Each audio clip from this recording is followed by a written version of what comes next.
안녕하세요. 오늘은 해석하기에 대해서 살펴보도록 하겠습니다.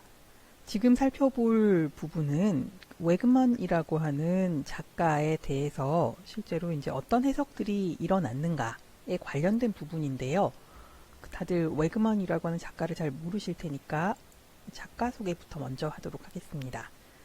윌리엄 웨그먼은 사실은 이제 굉장히 다양한 작업을 해요. 하지만 강아지를 폴라로이드 사진으로 찍어서 그걸 전시하는 걸로 훨씬 더 많이 알려진 그런 작가입니다. 이분은 강아지와 함께 작업을 할 때는 언제나 동일한 종과 함께 작업을 합니다. 바이마라너라고 하는 종이고요. 이제 얘네가 이제 걔네인데 새끼 때부터 열심히 키워서 이제 그 훈련이 잘 되면 함께 작업을 한다고 해요.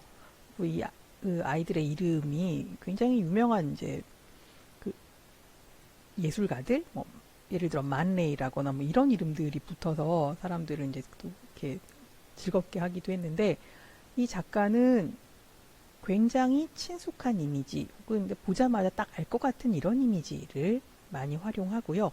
실제로 그런 이미지를 연출해내는데 이 강아지들이 굉장히 큰 도움을 주었습니다. 왜냐하면 바이마라노라고 하는 종이 그 원래 사냥을 하는 이제 종인데요. 굉장히 인내심이 강하고 집중을 잘하고 영리한 그런 종이어서 이제 정지된 자세로 이렇게 사진을 찍는 그런 작업에 굉장히 적합한 종의 강아지라고 합니다. 그리고 아마도 이 강아지와 작가 사이에 그 교감, 신뢰관계 이런 것들이 엄청 컸던 것 같아요. 일단 이분의 작업 중에 되게 유명한 게 금잔화 페투니아 바이마라너라고 하는 거고, 이 금잔화 페투니아는 여기 있는 이제 꽃들이고요. 바이마라너 강아지들, 새끼도 아직 어리죠. 얘네가 이렇게 너무 귀엽게 있는 이런 작품이 있습니다. 이게 우리 이렇게 보면 이게 뭐 달력 사진 아니야?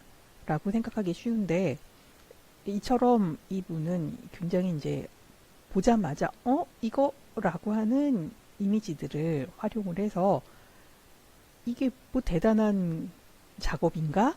라는 의구심을 불러일으킵니다. 그러니까 보기에는 즐겁고 좋고 이렇게 감상할 수 있겠지만 이후에 생각해보면 도대체 저게 왜?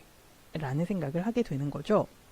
이 부분에서 실제 비평가들이 붙어서 이 작품은 이러한 면에서 가치가 있고 좋은 예술이야 라고 설명하기 시작합니다. 사실 해석하기의 묘미는 바로 그런 부분에 있습니다. 작품을 더 풍부하게 설명해내고 보는 사람들로 하여금 작품에 대해서 더 많은 이해를 할 수 있도록 도와서 작품의 가치를 돋보이도록 하는 게 사실 해석하기 부분에서 가장 중요한 요건이 되겠고요. 그 사람들에게 공감을 불러일으킨다라고 하는 거는 사실은 글을 현란하게 잘 써서라기보다는 설득력 있는 글을 쓸 때 공감을 쉽게 불러일으킬 수 있습니다.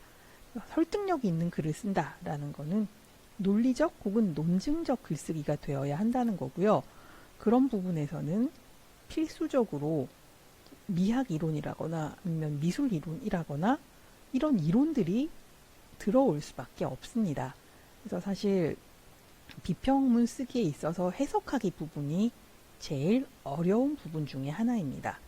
그러면 웨그먼의 작품들은 실제로 어떻게 해석이 되었는지 살펴보도록 할게요. 웨그먼은 실제로 강아지들을 처음에 그냥 찍다가 나중에는 이렇게 강아지들을 의인화해서 찍는 작업을 합니다. 왼쪽에 보이는 이건 이제 신데렐라, 그러니까 신데렐라 동화를 이제 강아지들을 출연시켜서 이제 만든 좀 사파집이고요. 동화 사파 같은 느낌의 책이고요. 이쪽은 이제 그건 아니지만 강아지 두 마리인데 하나는 사람처럼 서 있고 하나는 강아지죠. 강아지를 산책시키는 의인화된 강아지 이런 건데, 이런 부분들을 통해서 작가가 사실은 무슨 얘기를 하고 싶었는데 우리는 그걸 못 읽어냈고, 이런 부분들이 비평가들의 글을 통해서 밝혀졌다. 뭐 이런 부분을 이제 이 챕터를 통해서 저자가 하고 싶어 하는 이야기가 되겠죠. 1993년에 이제 사파집으로 출간된 신데렐라는 실제로 우리가 아는 그 신데렐라 맞죠? 신데렐라가 이제 굉장히 구박을 받고 이렇게 열심히 이제 시킨 일을 하면서 묵묵히 견디죠. 그죠? 근데 강아지를 보면 진짜 표정이 있는 것 같아요. 그죠? 그래서 신데렐라 역을 맡은 강아지가 있고, 그다음에 이제 새언니들의 구박을 받는 신데렐라의 모습이 있고, 여기는 나중에 왕자님과 함께 해피엔딩을 이루는 그런 신데렐라의 모습이 있습니다. 이런 작품을 보면 우리가 이걸 무슨 얘기를 할 수 있을까? 그냥 신데렐라를 강아지를 등장시켜서 그 동화를 다시 재구성한 것에 불과하지 않을까라는 생각을 하기가 쉽습니다. 하지만 이 작가의 전작들을 통해서 이 작가가 정말 무슨 이야기를 하려고 했는지 혹은 이 작가의 의도가 뭔지를 짐작해 볼 수 있다 라고 얘기를 해볼 수 있을 거고요. 그래서 우리는 초기작 중에 이제 두 마리의 개와 공이라고 하는 동영상을 잠깐 먼저 보시고 나머지 설명을 해보도록 하겠습니다.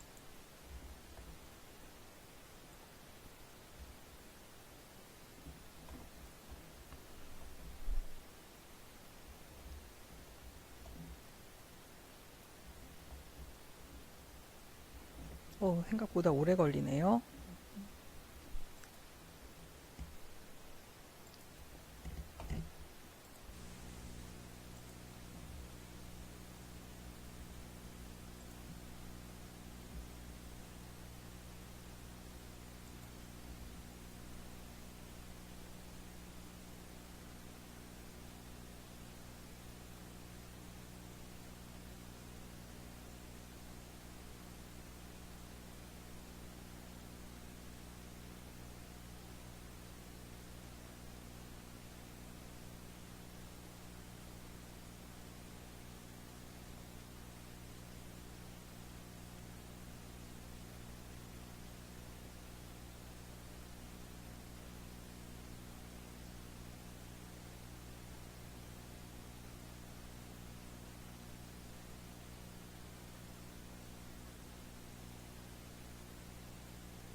자, 잘 보셨나요?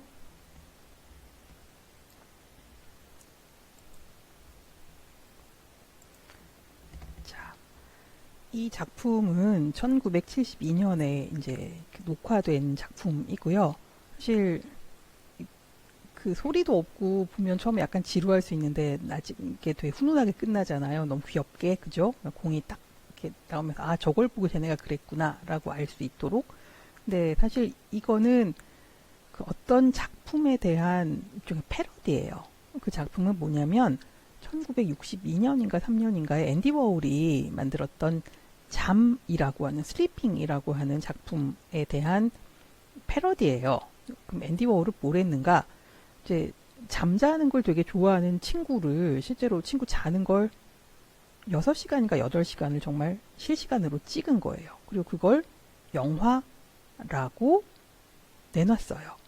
지금도 제가 웬만하면 동영상을 보여드리려고 했는데 이게 영화로 이제 등록이 돼 있어서 그 네이버 무비 이런 데서나 받아볼 수 있지 그냥 돌아다니는 짤이나 동영상이 거의 없더라고요. 그래서 제가 이제 이걸 편집을 해서 올리나 어쩌나 하다가 일단 너무 재미없어요. 그러니까 방금 강아지들은 이렇게 고개라도 돌리지 그건 정말 사람이 자면서 하는 것들 뭐 약간의 움직임 이런 걸 거의 실시간으로 6시간 이상을 찍은 것이기 때문에 정말 재미가 없어요. 그러면 그걸 왜 패러디를 했느냐?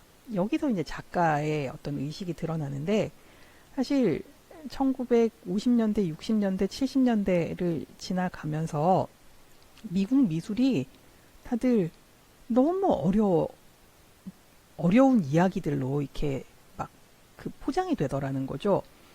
그 예를 들자면 추상표현주의 때는 너무 철학적이어서 작가들이 뭐라고 얘기하면 하나도 못 알아듣겠고 심지어 작가들 스스로가 알고 얘기하는가 라는 의구심이 들 만큼 어려웠고요. 그 다음에 좀 쉬운 게 나타났어요. 팝 같은 게 나타났는데 대표적인 이제 팝 아티스트였던 앤디 워홀은 말을 안 하죠. 신비주의잖아요. 그래서 작품은 되게 쉬워 보이는데 별로 쉽지 않은 그래서 뭔가 어깨에 힘이 가득 들어간 것 같은 그런 느낌의 예술 작업이었고 그 이후에 이제 나타났던 주류 미술이 미니멀리즘 같은 건데 미니멀리즘 또한 철학자들이나 좋아할 법한 굉장히 어려운 미술이었다는 거죠. 그래서 이 웩먼이 보기에는 그 당대의 미술이 너무 심각하고 어렵고 지나치게 난해함만을 쫓는 것처럼 보였었기 때문에 이 작가는 나는 그거 거부한다. 나는 재밌고 쉽고 위트 넘치는 그런 작업을 하겠다를 표방하고 실제 그런 작업들을 진행한다는 거죠. 근데 위트를 담아내기 위해서는 사실은 패러디만큼 좋은 게 없죠. 그죠? 그래서 이 작가는 굉장히 어렵고 지루한 작품들을 패러디해서 자신만의 방식으로 재구성하게 됩니다. 그리고 그때 재구성을 위해서 등장시킨 것들이 강아지들이라는 거죠. 이 작가는 실제로 강아지들과 작업하는 걸 굉장히 좋아하고요. 이 강아지들과의 작업 속에서 즐거움, 뭐 이렇게 흥미로움 이런 걸 느꼈다고 합니다. 이 동영상 때문에 제가 지금 이거 다른 프로그램을 가지고 녹화를 했고요. 이제부터는 동영상이 없으니까 여기서 중단을 하고 다음 강의는 이제 매번 여러분이 접하시던 똑같은 포맷으로 진행을 하도록 하겠습니다. 그럼 잠시 후에 뵙겠습니다.